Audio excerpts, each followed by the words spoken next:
ಅಪ್ಪ ಯಾಕೋ ಹಿಂದುಳಿದ್ಬಿಟ್ಟ. ಅಲ್ಲಿ ಹೇಳ್ತಾರೆ,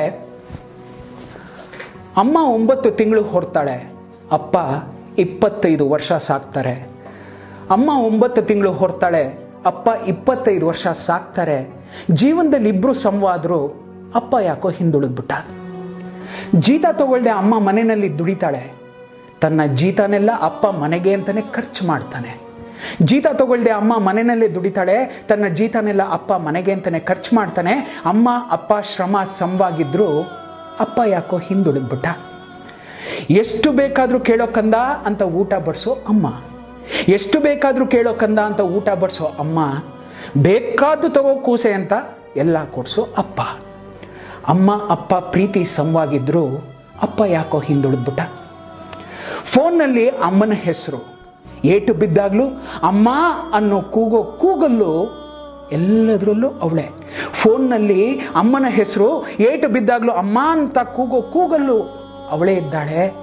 ನಾವು ಬೇಕು ಬೇಕು ಬೇಕು ಅಂದಾಗಲೆಲ್ಲ ಆನಂದದ ಉಯ್ಯಾಲೆಯಲ್ಲಿ ನಮ್ಮನ್ನು ತೂಗಾಡಿಸಿದ ತಂದೆ ತನ್ನ ಹೆಸರು ಮಕ್ಕಳು ಬಾಯಲ್ಲಿ ಬರಲಿಲ್ವಲ್ಲ ಅಂತ ಯಾವತ್ತಾದರೂ ಕೋಪಿಸ್ಕೊಂಡು ಕೂತ್ಕೊಂಡ? ಇಲ್ಲ. ಅಲ್ಲೂ ಕೂಡ ಅಪ್ಪ ಅಮ್ಮನ್ನ ಮುಂದೆ ಬಿಟ್ಟು ಯಾಕೋ ಹಿಂದುಳಿದ್ಬಿಟ್ಟ. ಅಮ್ಮಂಗೆ ಮಕ್ಕಳಿಗೆ ಬೀರು ತುಂಬ ಬಣ್ಣ ಬಣ್ಣದ ಬಟ್ಟೆಗಳು. ಎಷ್ಟು ಚೆನ್ನಾಗಿದೆ ಕೇಳಿ.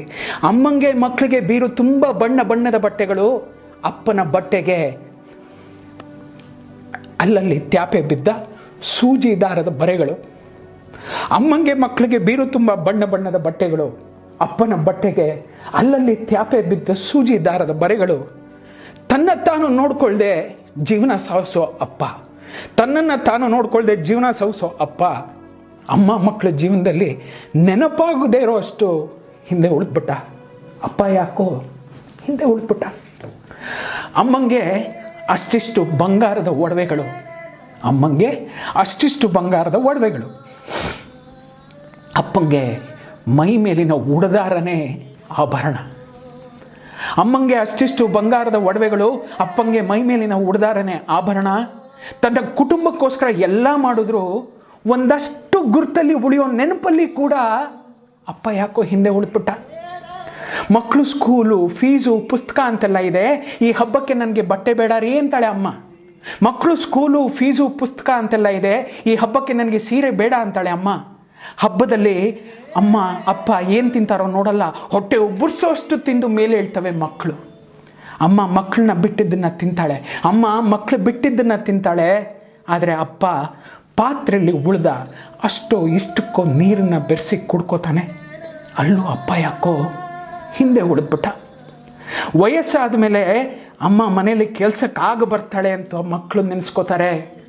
ವಯಸ್ಸಾದ ಮೇಲೆ ಅಮ್ಮ ಮನೇಲಿ ಕೆಲಸಕ್ಕಾಗಿ ಬರ್ತಾಳೆ ಅಂತಲೇ ಮಕ್ಕಳು ಸಾಕ್ತಾರೆ. ಆದರೆ ಅಪ್ಪ ಕಾಲು ಮುರಿದು ಕುದ್ರೆ ಅವನೇನಕ್ಕೂ ಬೇಡ, ಅನ್ನಕ್ಕೆ ದಂಡ ಭೂಮಿಗೆ ಭಾರ ಅಂತ ಮಕ್ಕಳು ಅವನನ್ನು ಹಂತ ಹಂತವಾಗಿ ಸಾಯಿಸ್ಬಿಡ್ತಾರೆ.